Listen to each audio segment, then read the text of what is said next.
হেঁপাহেৰে কৰা প্ৰতিটো বস্তুৰে মূল্য সুকীয়া, কাৰণ তাত থাকে মৰম, কষ্ট আৰু এসোপামান আৱেগ। নিজৰ কাৰণে যদি নিজে কিবা এটা হ'লেও এনেকৈ নিজ হাতেৰে বনোৱা হয় নহয়, তাৰ আৱেগখিনি কিন্তু একদম সুকীয়া। দামী বস্তু এটাইও তাত মানে কোনো ধৰণৰ পাত্তা নাপায়। মই কেইবাযোৰো কাপোৰ এনেকৈ নিজৰ কাৰণে বনাইছোঁ আৰু সেইখিনি পিন্ধা সময়ত মই ইমান বেছি সন্তুষ্টি লাভ কৰোঁ, ইমান বেছি সুখী অনুভৱ কৰোঁ নহয়।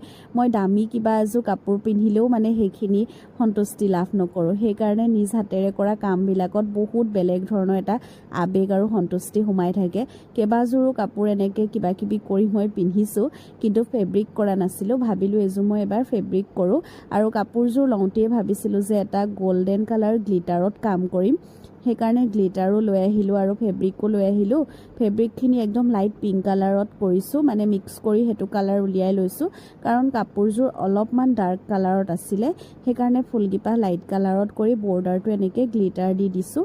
ইমান যে ভাল পাইছোঁ নহয় দেখিবলৈ, নিজে মানে কিমান কাপোৰযোৰ চাইছোঁ নহয়।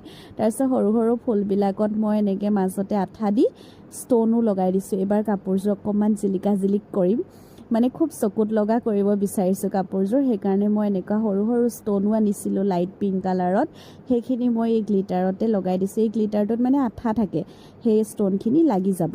একদম ফুলপাহৰ নিচিনাই ৰং দেখিছে নহয় গ্লিটাৰ ষ্টনটো। ইমান ধুনীয়া লাগিছে দেখিবলৈ।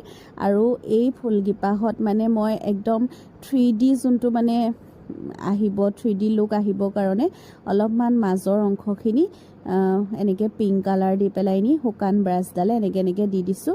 তেতিয়া মানে সেই লাইট পিংক কালাৰৰ এই ডাৰ্ক পিংক কালাৰটোৱে মানে খুব ধুনীয়া এটা উজ্জ্বল কৰি দিব মানে ফুলপাহ।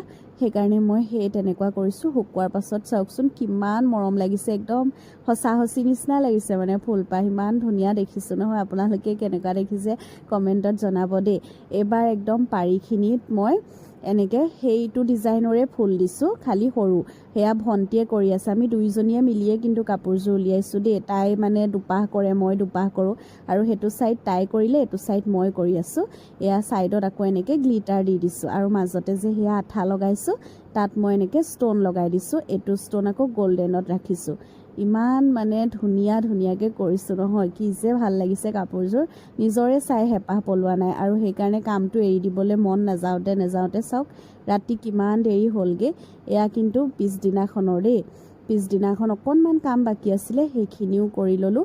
আৰু কাপোৰযোৰ একেবাৰে চিলাই মেলি মই এতিয়া আপোনালোকক পিন্ধি দেখাইছোঁ। এযোৰ পিন্ধাৰ পাছত নিজকে ইমান ধুনীয়া দেখিছোঁ নহয়। আপোনালোকে কেনেকুৱা দেখিছে কমেণ্ট কৰিব, আৰু লাগে যদি আমাক কণ্টেক্ট কৰিব, আমি বনাই দিম এনেকুৱা ধৰণৰ কাপোৰ। আজিলৈ আহিছোঁ।